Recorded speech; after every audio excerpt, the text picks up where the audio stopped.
Okay, hi guys, I'm Isha Thapar. I'm the editor-in-chief of Scientia. I'm here with Davis Crater, who's the author of PDD in Leo Data Analysis and PDD 2.0 for dust confirmation in Lagrange points L4 and L5. We're going to talk a little bit about his research. So Davis, what was the purpose of this research? The purpose of this research was really in order to figure out more about the population of dust clouds that exists in the area of the L4 and L5 points of the Earth-Moon system, which are really just areas where the forces between the Earth and the Moon cancel out. And so you can have these clouds of dust, as far as we know, really like kind of gather. And these were discovered by Kordylewski a few years back.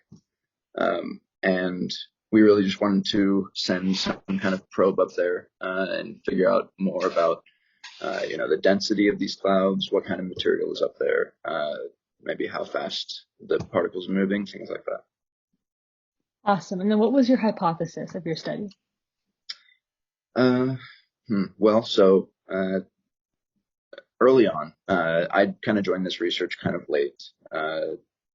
They had already created and designed and tested this cube satellite called the Armadillo. I mentioned it in the paper, and it had already been designed and tested, and they sent it up, and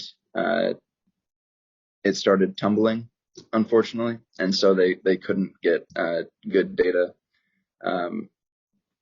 But I was tasked with designing a better CubeSat and testing it, and we just wanted to basically just make another one that would last longer with the impacts from the dust, and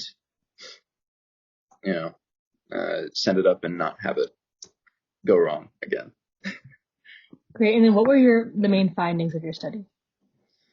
So we had just finished, preliminary tests on this certain design, and it's really up to, my advisors and the higher ups whether they want to continue with this design or change it up and try maybe like thicker metal plates or more PCTs beneath the plate.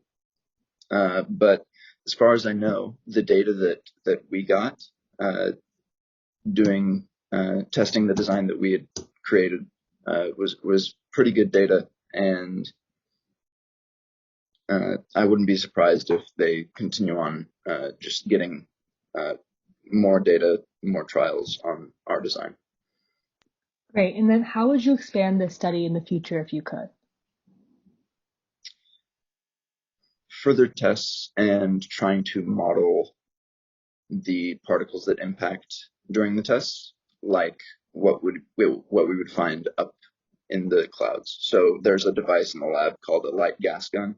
It's basically just something that shoots projectiles at very high speeds, and so we can kind of match the momenta during the tests with what we would find up there, and that's the best way to test it is kind of modeling the same impacts. Yeah, awesome. And then what was your favorite part of being part of this study? Honestly, for me, it was more the experience that I gained within conducting research within a lab environment. It was a great experience, especially since I'm someone who wants to go on to do research very far in my career. It's invaluable, really. It's priceless, especially, very early on in my college career, knowing what kind of research that I like, what I want to keep doing. It's great. Yeah.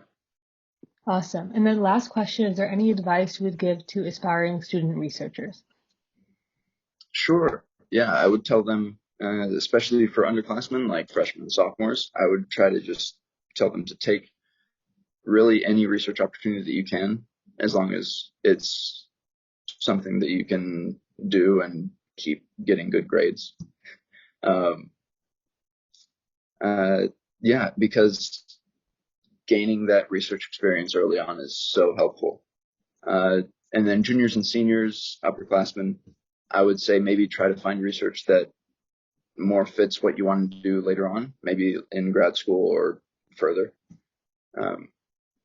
Because, grad school committees and future employers, they really like, seeing that you already have some time spent working on whatever you want to work on. And then, also good research takes a lot of time. And so don't get disappointed if your results aren't instantaneous. And then once you do get those good results, write a good paper is what I would say. Awesome. Thank you, Davis. Thank you.